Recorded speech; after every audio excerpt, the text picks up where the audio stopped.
नमस्कार दोस्तों, कैसे हैं आप सब। उम्मीद करता हूँ आप सब अच्छे होंगे। आज आप लोगों के लिए लेकर के आया हूँ हिंदी साहित्य में आदिकाल पढ़ेंगे। आदिकाल कब से कब तक था, तो 1000 ईस्वी से 1350 ईस्वी तक था। आप लोग मुझे ज्वाइन कर सकते हैं मेरे व्हाट्सअप ग्रुप पर, जो सिर्फ एजुकेशनल के लिए होगा। इसके अलावा उसमें कुछ भी एक्स्ट्रा नहीं होगा। तो आप लोग सभी लोग व्हाट्सअप ग्रुप ज्वाइन कर लें। शुरू करते हैं, चलिए। आदिकाल को और किस नाम से जानते हैं, तो आदिकाल को वीरगाथा काल के नाम से भी जानते हैं। तो इसको 1050 ईस्वी से 1350 ईस्वी तक इसको माना गया है। हिंदी साहित्य के इतिहास में लगभग 10वीं शताब्दी से लेकर 14वीं शताब्दी के मध्य तक के काल को आदिकाल कहते हैं। आदिकाल जो नाम है वो डॉक्टर हजारी प्रसाद द्विवेदी से मिला था, या हजारी प्रसाद द्विवेदी ने आदिकाल नाम दिया था। आदिकाल को ग्रियर्सन ने, ये बार बार पूछे जाते हैं, आदिकाल को ग्रियर्सन ने चारण काल कहा है। आदिकाल को मिश्र बंधुओं ने प्रारंभिक काल कहा है। आदिकाल को महावीर प्रसाद द्विवेदी ने बीज वपन काल कहा है। ये यूपी टेट में प्रीवियस ईयर में 2021 में पूछा भी गया था कि आदिकाल को महावीर प्रसाद द्विवेदी ने क्या कहा था, तो बीज वपन काल कहा था। बीज वपन काल कहा। आचार्य रामचंद्र शुक्ल ने आदिकाल को वीरगाथा काल कहा। राहुल सांक्राप्तायन ने आदिकाल को सिद्ध सामंत काल कहा। राम कुमार वर्मा ने संधिकाल या चारण काल कहा। हजारी प्रसाद द्विवेदी ने आदिकाल कहा, जो आप लोगों को ऊपर पहले बताया हुआ था। नेक्स्ट स्लाइड में चलते हैं। आदिकाल या वीरगाथा काल में क्या क्या कौन कौन से साहित्य का विकास हुआ है, हमें क्या क्या पढ़ना है, तो सिद्ध साहित्य, नाथ साहित्य, जैन साहित्य, चारणी साहित्य, प्रकीर्णक साहित्य, अपभ्रंश काव्य और फुटकल रचनाएं। आदिकाल की रचनाओं की प्रवृत्ति कैसी थी, तो आदिकाल की रचनाओं की जो प्रवृत्तियां थी, धार्मिकता में लौकिक काव्य रचनाएं हुई हैं। वीरगाथात्मकता में ऐतिहासिक काव्य रचनाएं हुई हैं। श्रृंगारिकता में श्रृंगार परक काव्य रचनाएं हुई हैं। आदिकालीन रचनाओं की प्रमुख प्रवृत्ति थी ऐतिहासिक काव्य रचना करना। आदिकालीन रचनाओं की जो प्रमुख प्रवृत्ति थी ऐतिहासिक काव्य रचनाएं करने थी। किसी राजा को केंद्र में रखकर राजा की वीरता को बहुत ज़्यादा बढ़ा चढ़ा करके वर्णन करना, अतिशय युक्तपूर्ण वर्णन करना प्रमुख प्रवृत्ति थी। आदिकाल में दो शैलियों का विकास हुआ है। आदिकाल में दो शैलियाँ मिलती हैं, पिंगल शैली और डिंगल शैली। तो डिंगल शैली में कर्कश शब्दावलियों का प्रयोग होता था, जिससे वो बहुत लंबे समय तक नहीं चल सकी। पिंगल शैली में कर्णप्रिय शब्दावलियों का प्रयोग होता था, जिससे वो बहुत ज़्यादा प्रचलित हुई। रासो काव्य, जो आदिकाल में प्रमुख विकास रासो काव्यों का हुआ है। रासो काव्य को मुख्यतः 3 वर्गों में बांटा जा सकता है: वीर गाथात्मकता रासो काव्य, श्रृंगार परक रासो काव्य, धार्मिक व उपदेश मूलक रासो काव्य।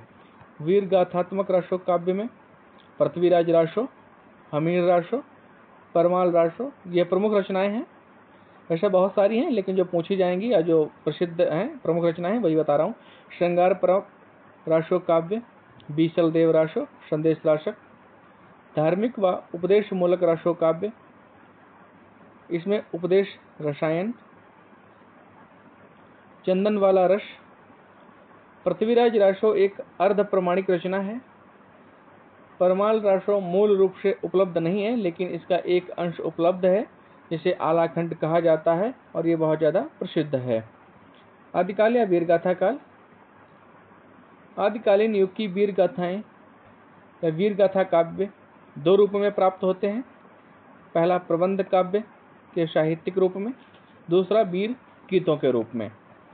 साहित्यिक रूप में चंद्रवरदाई का जैसे पृथ्वीराज रासो, वीर गीतों के रूप में नरपति नाल्ल का विशल देव रासो।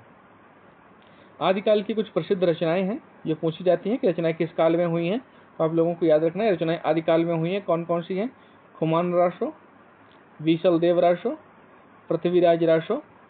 खुसरो की रचनाएं, विद्यापति की पदावली। नेक्स्ट स्लाइड में चलते हैं। आदिकाल का साहित्य। तो आदिकाल का साहित्य मुख्य रूपों में 4 रूपों में मिलता है। मुख्यतः कितने रूपों में मिलता है? 4 रूपों में मिलता है। सिद्ध साहित्य और नाथ साहित्य, नंबर 2 जैन साहित्य, नंबर 3 चारणी साहित्य, नंबर 4 प्रकीर्णक साहित्य। आदिकाल का जो साहित्य है, सबसे पहले सिद्ध साहित्य देखते हैं। सिद्धों का संबंध बौद्ध धर्म की वज्र यानी शाखा से है। यह भारत के पूर्वी भाग में सक्रिय थे। इनकी संख्या 84 मानी गई है, जिनमें मुख्य सरहपा, शबरपी, कहपा, लुइपा, डोम्बिपा, कुक्कुरिपा आदि। सरहपा प्रमुख सिद्ध हैं। सरहपा को सहज्ञान का प्रवर्तक कहा जाता है। सिद्ध कवि निरीश्वरवादी थे, अर्थात ईश्वर में विश्वास नहीं करते थे। उसके बाद नाथ साहित्य है। नाथ साहित्य के आरंभकर्ता गोरखनाथ जी थे। गोरखनाथ को मिश्र बंधुओं ने हिंदी का प्रथम गद्य लेखक भी माना है। नाथों की संख्या 9 मानी गई है। नाथ साहित्य में लोग ईश्वर को घट घटवासी मानते थे और इनका क्षेत्र भारत का पश्चिमोत्तर भाग है। गोरखनाथ की जो रचनाएं हैं वो गोरखवाणी नाम से प्रकाशित हुई हैं। हिंदी साहित्य में आगे देखते हैं। दूसरे नंबर पर जैन साहित्य। अब तक उपलब्ध जैन साहित्य प्राकृत एवं संस्कृत भाषा में मिलते हैं। जैन साहित्य के विशेषज्ञ तथा अनुसंधानकर्ता लेखक अगरचंद नाहटा थे। नंबर 3 पर चारणी साहित्य आता है। इस साहित्य में श्रृंगार तथा वीर मुख्य रस थे। वीर रस में पृथ्वीराज रासो, खुमान रासो, बीसलदेव रासो, आलाखंड इस समय की प्रसिद्ध रचनाएं हैं। प्रकीर्णक साहित्य में अमीर खुसरो इस समय के प्रमुख कवि थे। अमीर खुसरो खड़ी बोली के कवि माने जाते हैं। अमीर खुसरो को खड़ी बोली का जनक भी माना जाता है। अमीर खुसरो को हिंद का तोता या भारत का तोता हिंद भी कहा जाता है। मैथिल कोकिल किसको कहा जाता है? तो मैथिल कोकिल विद्यापति को कहा जाता है, वो भी इसी समय के लेखक हैं। हिंदी साहित्य में अंतिम में आता है अपभ्रंश काव्य। अपभ्रंश के प्रथम कवि स्वयंभू माने जाते हैं। दूसरे प्रमुख कवि पुष्पदंत हैं। देश भाषा काव्य के अंतर्गत देश भाषा काव्य को रासो साहित्य भी कहा जाता है। पृथ्वीराज रासो को हिंदी का प्रथम महाकाव्य माना जाता है। किसको माना जाता है? पृथ्वीराज रासो को। आदिकाल की फुटकल रचनाएं। इस समय के प्रमुख कवि खुसरो और विद्यापति थे। अमीर खुसरो की पहेलियां, विद्यापति की पदावली। कुछ कवियों के बारे में महत्वपूर्ण जानकारियां दी हैं। चंद्रवरदाई महान कवि थे। दिल्ली के चौहान शासक पृथ्वीराज चौहान के राजकवि थे। अमीर खुसरो का मूल नाम क्या था जो पूछा जा सकता है? अबुल हसन था। अमीर खुसरो का दिल्ली के सुल्तान जलालुद्दीन खलजी ने उनको कविता से खुश होकर अमीर का खिताब दिया था। खुसरो उनका उपनाम था, इसलिए अमीर खुसरो कह रहा है। वैसे उनका पूर्व नाम अबुल हसन था। विद्यापति बिहार के मधुबनी जिले के रहने वाले थे। विद्यापति को मैथिल कोकिल भी कहा जाता है, लेकिन मैथिल कोकिल इनको क्यों कहा जाता है? तो इन्होंने एक रचना की थी पदावली की, जो मैथिली में रचित है। इसमें है वह उनकी मैथिली में रचित पदावली है, जिसके कारण मैथिल कोकिल कहलाए। आदिकाल के प्रमुख कवि कौन कौन से हैं? वैसे बहुत सारे हैं, लेकिन जो प्रमुख हैं वही बताने जा रहा हूँ। स्वयंभू की बहुत सारी रचनाएं हैं, लेकिन प्रमुख प्रसिद्ध 2 रचनाएं हैं। पौमचर्यो, अरिष्ट नेमचरित। सरहपा की दोहा कोश। गोरखनाथ की जो रचनाएं हैं वो गोरखवाणी में है। नाथ शब्दी प्लस पद है। चंद्रवरदाई का जो प्रसिद्ध है पृथ्वीराज रासो है।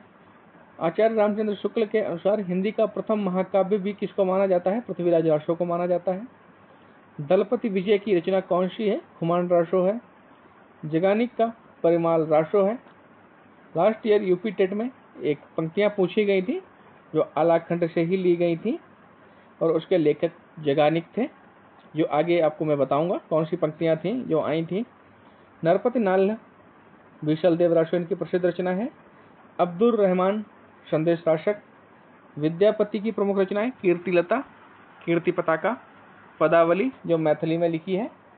मधुकर की जय मयंक जश चंद्रिका। प्रसिद्ध पंक्तियां जो अभी मैंने बताया था कि आपको लास्ट में बताऊंगा। 12 बरस लो कोकर जीवे और 13 लो जिये सियार, बरस 18 छत्री जीवे आगे जीवन को धिक्कार। ये जगानिक की लिखी हुई हैं और प्रसिद्ध आलाखंड की हैं। ये लास्ट ईयर 2021 में यूपी टेट में पूछी गई थी। 4 बांस 24 गज अंगुल अष्ट प्रमाण, ता ऊपर सुल्तान है मत चूको चौहान। ये प्रसिद्ध पंक्तियां हैं, ये चंद्रवरदाई की लिखी हैं, इस बार जो पूछी जा सकती हैं, इसलिए कुछ प्रसिद्ध पंक्तियां दी हैं जो इस बार पूछी जा सकती हैं। तो आप लोगों को याद रखना पड़ेगा कि ये किसकी पंक्तियां हैं, किसके द्वारा लिखी हैं। छाप तिलक सब छीनी रे मुँह से नैना मिलाई के, एक कव्वाली है और अमीर खुसरो के द्वारा रचित है। एक थाल मोती से भरा, सबके सिर पर औंधा धरा, चारों ओर वह थाल फिरे, मोती उससे एक न गिरे। ये पहली है और अमीर खुसरो की लिखी हुई है, पूछी जा सकती है। खीर पकाई जतन से और चरखा दिया जलाए, आया कुत्ता खा गया तो बैठी ढोल बजाए। ये ढकोसला है और अमीर खुसरो के द्वारा लिखा गया है। खुसरो दरिया प्रेम का उल्टी वाकी धार, जो उबरा सो डूब गया, जो डूबा सो पार। ये अमीर की है, अमीर खुसरो जी की प्रसिद्ध है। आप लोग मुझे मेरे मोबाइल नंबर पे जो दिया है स्क्रीन पे व्हाट्सएप ग्रुप पे ज्वाइन कर सकते हैं, कॉम्पिटिटिव लर्निंग विद अनुज।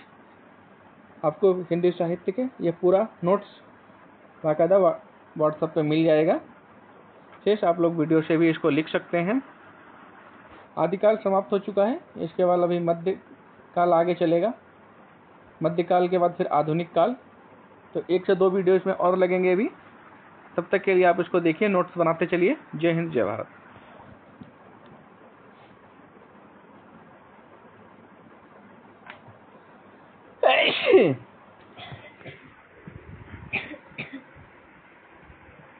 बड़े सुवैया, आय हाय बड़े सुवैया, हमारी मेहर